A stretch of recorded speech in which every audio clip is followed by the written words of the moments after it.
Hello, space engineers. This is again Raven. I've been working on a couple of systems now, some subsystems that I'm hoping to eventually build a dreadnought out of. Um, but that's a ways down the line. Currently, though, I have four new systems that I've been in development of, and still in development of, that I kind of wanted to show you for my cake day, and give you an idea of what I've been working on here. So what's passing by here is just the panning shot of my research facility. I just basically created a couple of stations that are isolated from each other, so that I can take up each project on a new station without actually worrying about affecting the other one. So to start things off here, this is a gravity crane that I've been working on. The people who are coming from Reddit may know of the guided missile that I posted there a while ago, and this is the crane system to feed that missile its warhead. Basically what happens here is you have two opposing gravity generators that you can see at the top here that create a null field at a point about midway down the crane, and this large cargo container, which is full of the explosives that will be used for the warhead, is rotated into place where it will be ground down by that grinder, and with clever inventory management, the inventory of that cargo container should be left in space for the gravity crane to actually lower into the missile so that it can be attached to the individual landing gear. So I'll give you a demonstration right here where I'll just reverse this rotor, and you can see the large cargo container swing down into place and get chewed into bits. It takes a little bit to do this.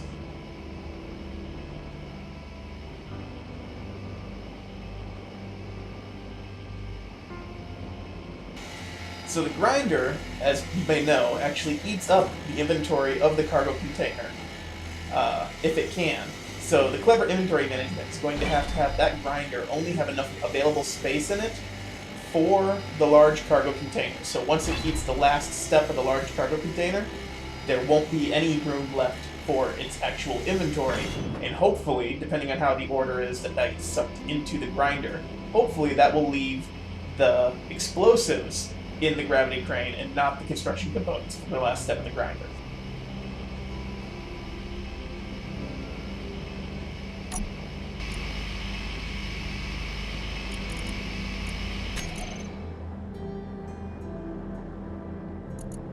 Just rotate that arm back up out of the way. And the two pistons on this crane, this vertical piston at least, will let me lower the gravity null space very slowly into place into the top of the warhead. I'm just setting some values here to actually let that lower the way it's supposed to. Except I did something wrong.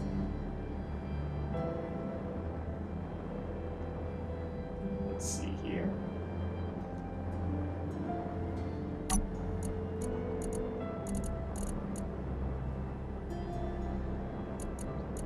Oh, yeah, okay. So this system is very much still in development, so this is kind of a prototype. I just started first thing off to get an idea that it would work, and I'll have to get back to actually finishing this system later. But so, these four gravity generators at the bottom keep the payload in the center of the crane until it's lowered into place, and then they'll get reversed and three of them get turned off so that the explosives get drawn to one landing gear and then can be locked in place. And then that can just repeat that whole process 3 more times for each landing gear, and you'll have a full loadout for a nuke.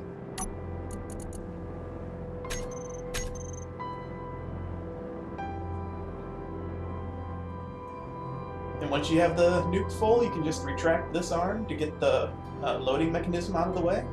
And you have depending on how this is installed, it could possibly be launched from right here. So it can be built in the crane, and then from a projector, and then detached, loaded. You can remove these landing gear arms that hold it in place, and you have a nuke ready for launch. Because the one thing you don't want to do is, like, this is meant to be a last step thing, because you don't want to be carrying around a armed and dangerous nuclear warhead attached to landing gear when you're trying to move a ship, you know? Landing gear have their whole tendency to explode, and they do take out explosives with them when they do. So as you see, all of these arms retract, getting out of the way of the missile. Actually, it looks like I forgot to actually unlock the landing gear. So this will be fun. We'll see what happens here. Just gonna go ahead. I'm not gonna take the time to fix the issue. I'm just gonna see if unlocking them will cause the whole thing to explode or not. Let's see. Didn't hear a boom. Looks like it's still okay. So yeah, all 4 landing gear away, missile ready to launch. And eventually this will be programmed to have most, if not all, of these steps automated.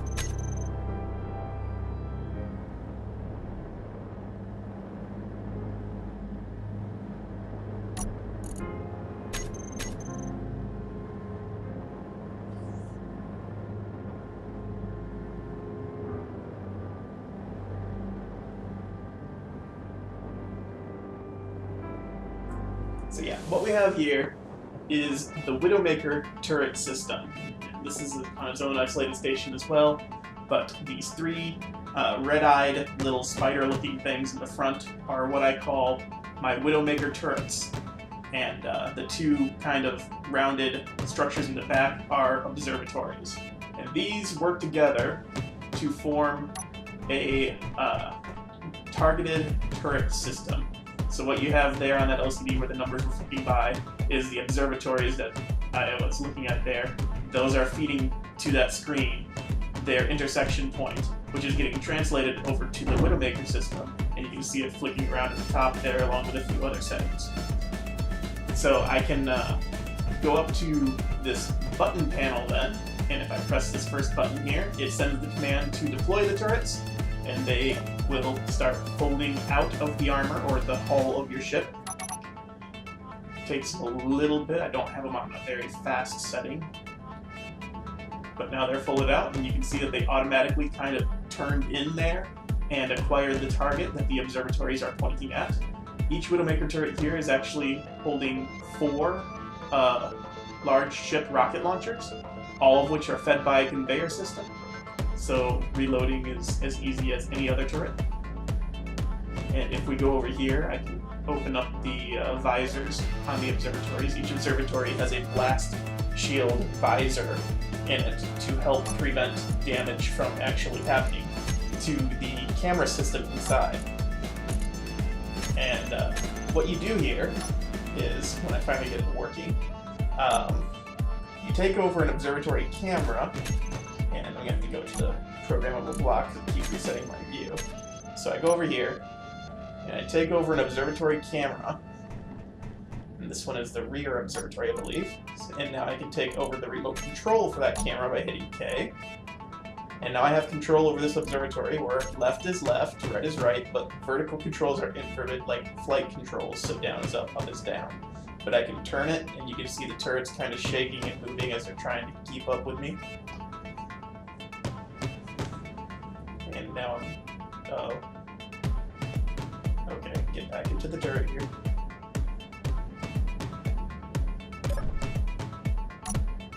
I was hoping I could actually show you it turning while I was turning it, but apparently that's not going to work.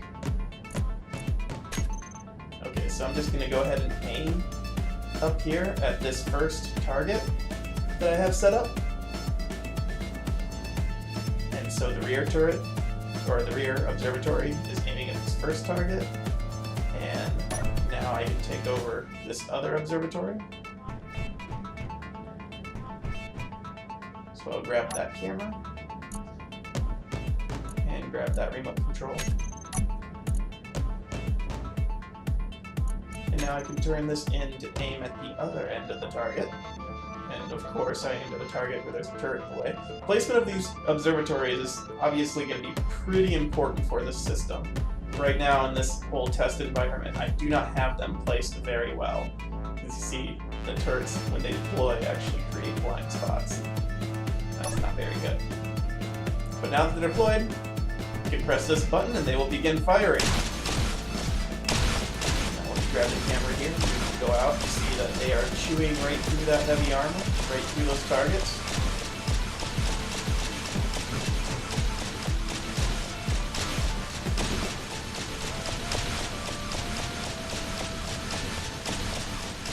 So yeah, they've gone right through that armor and they're actually hitting this other target back here.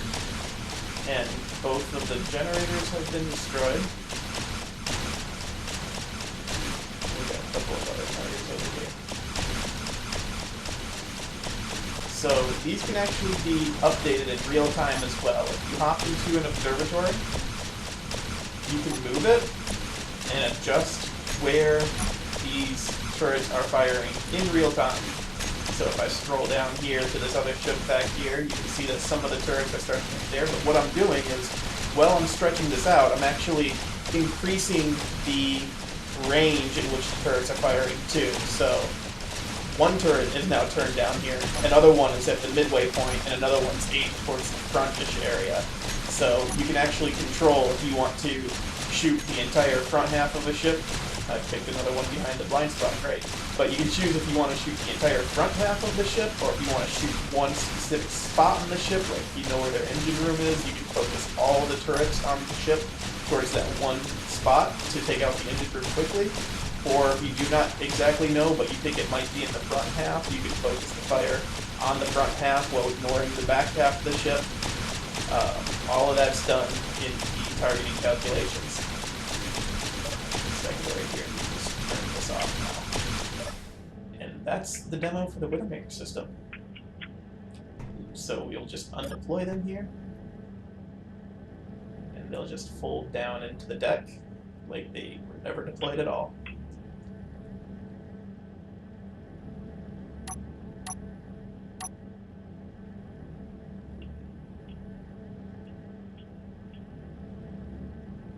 And up next we got a really fun one. This one's probably my favorite. I had the idea from the gravity crane to use the gravity generators to try and collect items and use those as a kind of gun.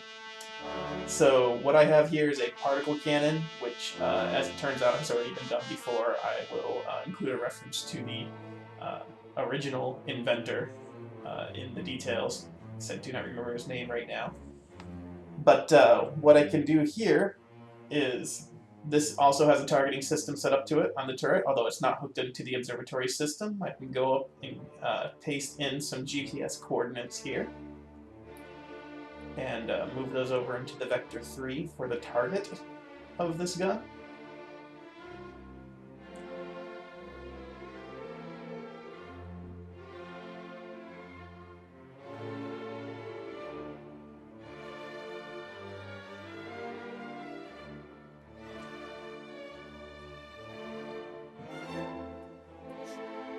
Always check code.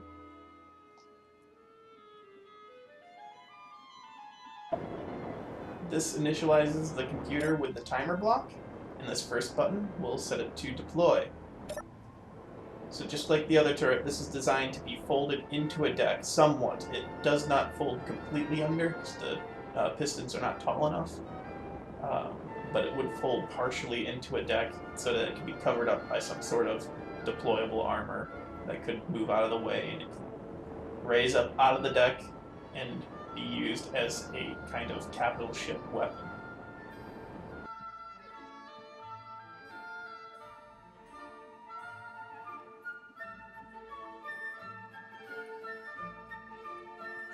So if I press this third button here, the turret will now acquire a target, except, shoot, I've left the lower limit on from when I reset the turret. So I'm going to need to unset that, let that go to unlimited here. And now the turret is turning and acquires the target, slides right into place very quickly, very smoothly, and now it is actually aimed at our target ship, generously donated by Captain Alaska. And this is the charging button. As you can see, it kind of lights up some cool blue charging lights. And then we have these blocks that are ejected out of connectors and are kind of guided by gravity fields up to the front of this gun, where they kind of collect in this particular spot right here. It's a really neat effect. I really like the way it looks. And for this particle cannon, the ammo that we're using is quite expensive, actually. This shot is 400,000 iron ingots. So it's actually enough iron to build 125, I think it was, 125 full heavy armor blocks. So it is a very expensive bullet, but this is a capital ship weapon, so hopefully by the time anybody that would actually be using this, the iron would be, surplus iron and would actually be affordable. But 400,000 does mean that it takes, you can fit about 2 shots in one large cargo container's worth of iron inventory. But yeah, as you can see, the rounds are collecting in the front here, off of the end of the ship. It does take it a while to charge, but the turret can acquire a target while it's charging without actually losing iron. There's a safety gravity gen in place that's actually producing a fairly weak but very large field to prevent any of the individual particles from drifting too far away from the strong fields that actually collect it.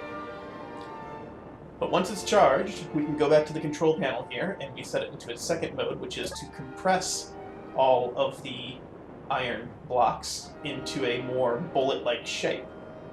So as you can see, it's all stuck to the end of that gravity generator there, and it's making a nice shot-shaped round.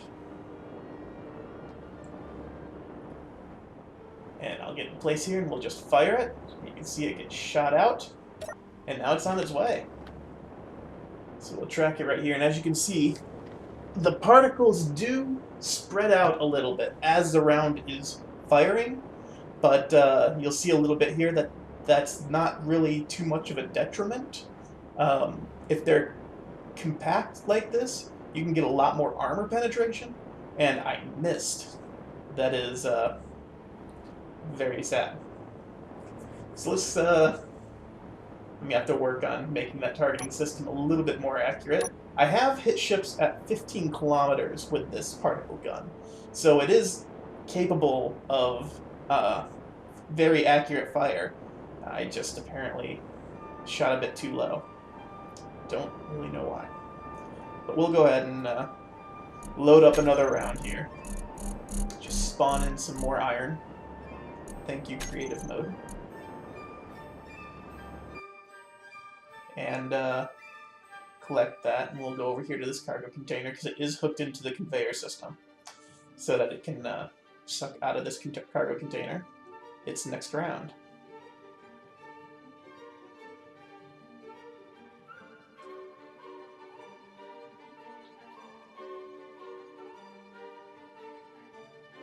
So we will charge up here, and you see blue lights mean charging.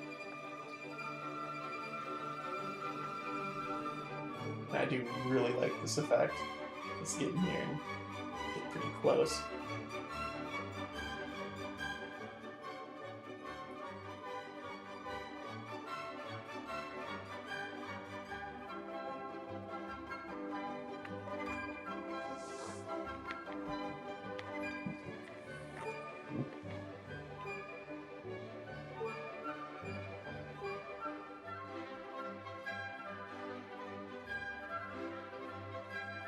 And as you can see, as the particles are bumping into each other, they're slowing down, and that's actually what provides the whole charging part of it. They slow down enough until some of them finally stop, and then more collide into the stopped mass, and it starts creating a more and more dense, more bigger round.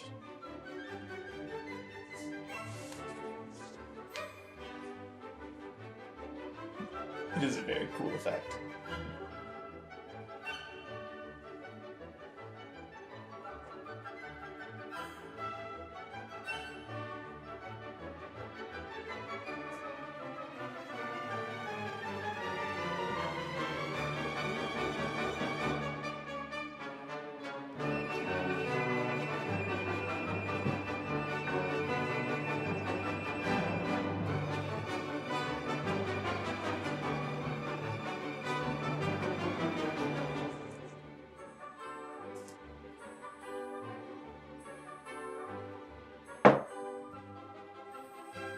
Okay, we'll go ahead and compress that round into a shot. That's so cool. Now this shot is actually kind of spinning. You see you got that orbiter there. Every once in a while that'll happen, and it's kind of dangerous to fire with that, but whatever. So I'll go ahead and line up to fire here, and you'll see that the round is actually... Oh, I think we got rid of the orbiter. But the round is actually spinning, which, if you shoot a spinning round, as you'll see when I follow it here, it spreads out a lot more, because each of those, you know, particles that were spinning still have their momentum in the direction that they were going when they fired. And it creates this kind of dispersing cloud of iron blocks. This one is dead on. This is a good shot. So here we go. Impact. We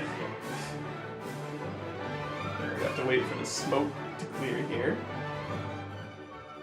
But yeah, this battleship from Captain Alaska is really heavily armored, especially in this section right here. This is the reactor room of it, and as you can see, just one hit from that particle cannon has torn through all the heavy side armor and just destroyed every single reactor in this room. So this is, you know, again, it's a capital ship weapon. It's very expensive to fire, but you can sink a very heavily armored battleship in a single hit. And that's pretty darn cool.